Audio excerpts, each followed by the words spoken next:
ஸ்ரீ மகாபெரிவா திருவடிகள் சரணம். என்னோடய சேனலை தொடர்ந்து ஃபாலோ பண்ணுற அத்தனை பேருக்கு நன்றி. என்னோடய சேனலில் பொது பரிகாரங்கள், சக்தி மிகுந்த ஸ்லோகங்கள் அத்தனையும் கொடுத்துக்கிட்டு இருக்கேன். உங்களுக்கு ரொம்பவும் உபயோகமாக இருக்குன்னு நான் நம்புகிறேன். இந்த பதிவில் நாம் பார்க்க போகிறது தாங்க முடியாத கஷ்டங்கள்ங்க. ஒன்று போனால் ஒன்று வீட்டில் பிரச்சனைகள் வந்துக்கிட்டே இருக்குது. சில பிரச்சனைகளுக்கு தீர்வு நம்மளே எடுத்துடுறோம். சில பிரச்சனைகளை வெளியில் சொல்லவே முடியலை.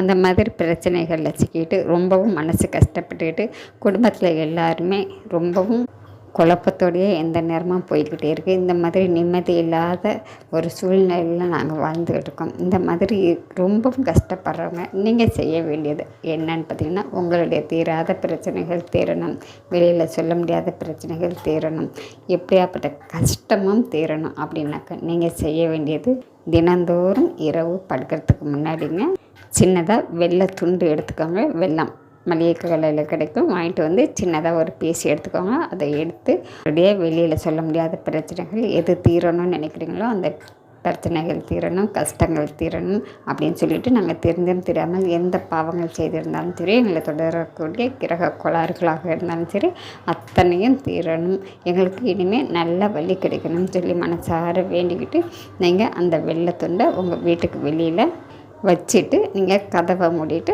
படுத்துடலாம். இதே போல் நீங்கள் தினந்தோறுமே செஞ்சுக்கிட்டே வாங்க.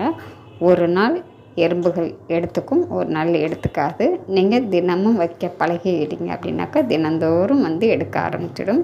இப்படி எறும்புகள் அந்த வெள்ளத்தை எடுத்து சாப்பிட சாப்பிட உங்களுடைய பிரச்சனைகள், கஷ்டங்கள், உங்களுக்கு வரக்கூடிய கிரக கோளாறுகள் அத்தனையுமே கொஞ்சம் கொஞ்சமாக தீர ஆரம்பிச்சிடும். நீங்கள் முழு மனதோட வேண்டிக்கிறதுல தாங்க இருக்குது எந்த ஒரு விஷயமே. நீங்கள் மனசார கோரிக்கை வச்சு அந்த வெள்ளத்துண்டை வெளியில் வைங்க. உங்கள் வாழ்க்கையிலையும் நல்ல திருப்பம் கூடிய சீக்கிரமாக கிடைக்கும். நம்பிக்கையோட இந்த சின்ன எளிமையான சக்தி வாய்ந்த பரிகாரத்தை செஞ்சு தான் பாருங்களேன். நம்ம அடுத்த பதிவில் பார்க்கலாம்.